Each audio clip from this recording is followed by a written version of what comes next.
ভীষণই সহজ এবং ভীষণই সুন্দর একটি রেসিপি আপনাদের সাথে আমি শেয়ার করতে চলেছি। আশা করি আপনাদের ভালো লাগবে।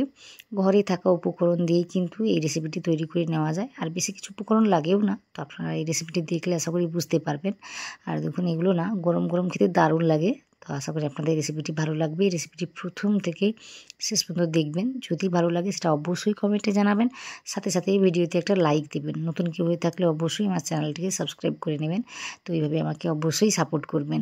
আর এই রেসিপিটি প্রথম থেকে শেষ পর্যন্তই দেখবেন। বারবার আমি একই কথাই বলছি। তাহলে চলুন আজকে রেসিপিটি এখন শুরু করা যাক।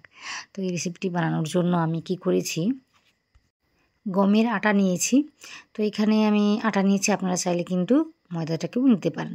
তো এখানে 2.5 কাপের মতো আমি গমের আটা নিয়েছি। নিয়ে না ওতে পরিমাণটা বুঝে শুনে লবণ দিয়েছি, সাথে দিয়েছি সাদা তেল। ওই কী বলবো 2.5 চামচ থেকে 3 চামচ হয়ে যাবে।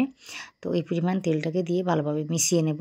এই তেলটা দিলে কিন্তু ভীষণ খাস্তাভাবে জিনিসটা তৈরি হয়, একটু সময় ধরে খাস্তা থাকে। তো সেটাই আমি বলতে চাইছি। তো দেখুন এইভাবে তেলটাকে দিয়ে আমি মেখে নিচ্ছি। তো ভালোভাবে কিন্তু মিশিয়ে নিতে হবে, এতে করেই কিন্তু কাজটি ভালোভাবে বা ফলটি ভালোভাবে পাবেন। তো মোটামুটি এইভাবে মিশিয়ে নেওয়ার পর আমি জল দিয়ে না সুন্দর করে একটা ডো মেখে নেব। তো সব কিছুই আমি দেখাচ্ছি আপনাদের। তো দেখুন ওই আগে থেকেই কিন্তু আমি আলুটাকে সিদ্ধ করে রেখেছি। আপনারা যখন ভাববেন যে এই রেসিপিটি বানাবেন, তখন কিন্তু আগে থেকে আলুটাকে সিদ্ধ করে রেখে দেবেন। তাহলে কিন্তু এই রেসিপিটি বানাতে বেশি একটা সময় লাগবে না, সহজেই তৈরি করে নিতে পারবেন। আর আমি আজকে পালং শাক দিয়ে বানাবো। তো এখন কিন্তু বাজারে পালং শাকটা সহজেই পাওয়া যায়। তো ওটা দিয়েই আজকে আমি রেসিপিটি বানিয়েছি। খুব সহজেই তৈরি করে নেওয়া যায়।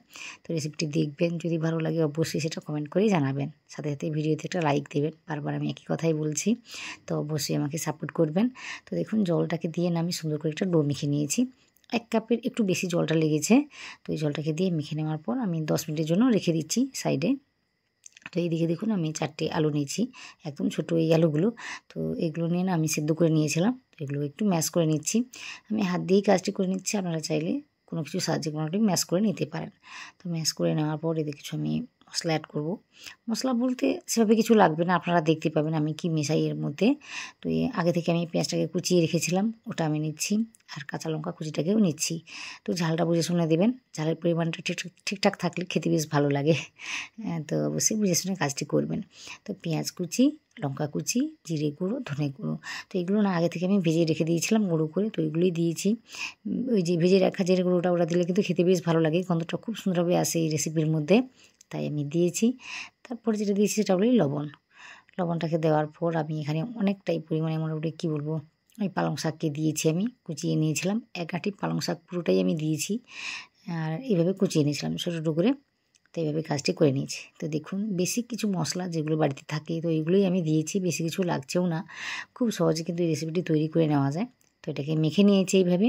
মেখে নেওয়ার পর ওইদিকে মোটামুটি 10 মিনিট হতে যায় বা হয়ে গিয়েছে। তো আমি দেখাচ্ছি ঠিক জিনিসটা কীভাবে তৈরি হয়েছে। তো যেভাবে আমি মেখে নিয়েছি তাতে করে কিন্তু আরেকটু সফট হয়ে যাবে, ওই ডোটার কথাই আমি বলছিলাম। তো ওটা আপনাদের আমি দেখিয়ে দিচ্ছি। তো 10 মিনিট কিন্তু এখনও হয়নি, কাছাকাছি 10 মিনিট হতে যায়। তো মোটামুটি বুঝতে পারছেন আমি কি বলতে চাইছি। তো এই সময়টা ধরে আমি রেখে দিয়েছিলাম। তো দেখুন অনেকটাই কিন্তু সফট হয়ে গিয়েছে।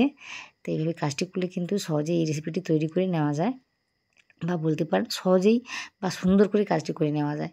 তো একটু সময় নিয়ে কাজটি করলে অবশ্যই ফলটি ভালোভাবে পাওয়া যায়।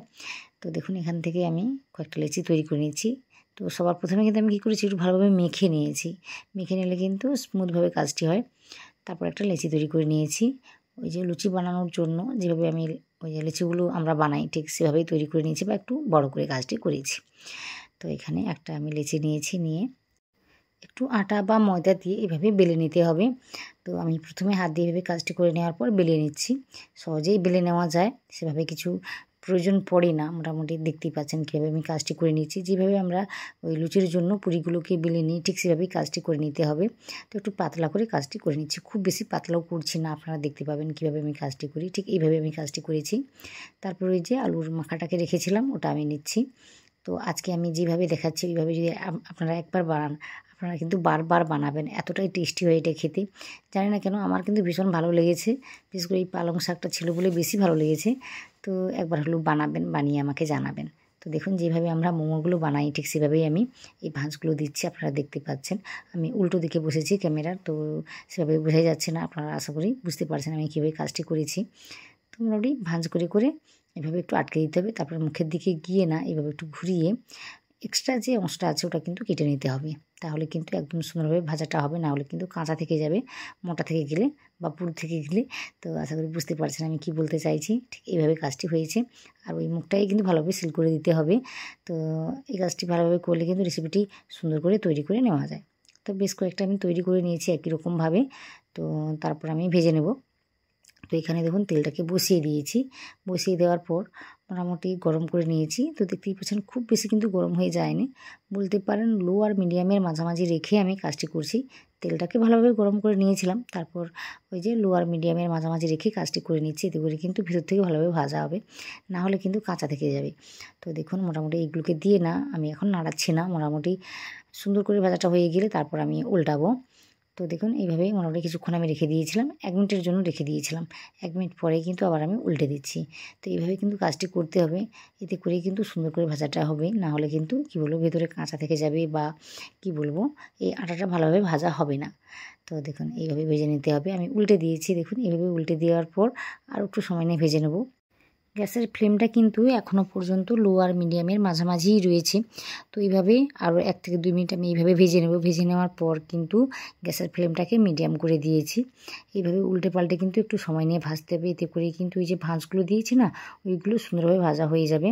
না হলে কিন্তু মুখগুলো খুলে যায়, আমি দেখেছি খুব বেশি আঁচ করে ভাজলে এইভাবে খুলে যায় মুখটা। তো আশা করি সব কিছু আপনাদের আমি বোঝাতে পেরেছি। তো শেষের 1 মিনিট কিন্তু একদম হাই ফ্লেম রেখেই ভেজে নিতে হবে, এতে করে এই রেসিপিগুলো বেশি তেলটাকে টেনে নেবে না। তো দেখুন এইভাবে একটু সময় নিয়ে ভেজে নিয়েছি কালারটাকে আনার জন্য। শেষের 1 মিনিট আমি একদম হাই ফ্লেম রেখেই ভেজেছি।